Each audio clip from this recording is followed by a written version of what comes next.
شروع کرتا ہوں اللہ تعالیٰ کے نام سے جو بڑا مہربان نہایت رحم والا ہے۔ عمر بن خطاب رضی اللہ تعالیٰ عنہ کہتے ہیں کہ میں نے رسول اللہ صلی اللہ علیہ وآلہ وسلم کو فرماتے ہوئے سنا، جس شخص نے اللہ تعالیٰ کے ذکر کے لیے مسجد بنائی، اللہ تعالیٰ اس کے لیے جنت میں گھر بنائے گا۔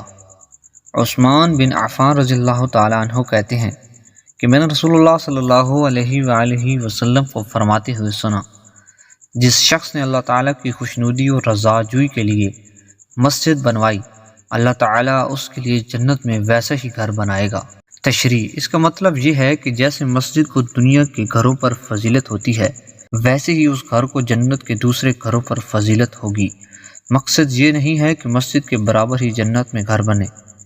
انس بن مالک رضی اللہ تعالی عنہ کہتے ہیں کہ رسول اللہ صلی اللہ علیہ وآلہ وسلم نے فرمایا، قیامت اس وقت قائم ہوگی جب لوگ مسجدوں کے بارے میں ایک دوسرے پر فخر کرنے لگیں گے۔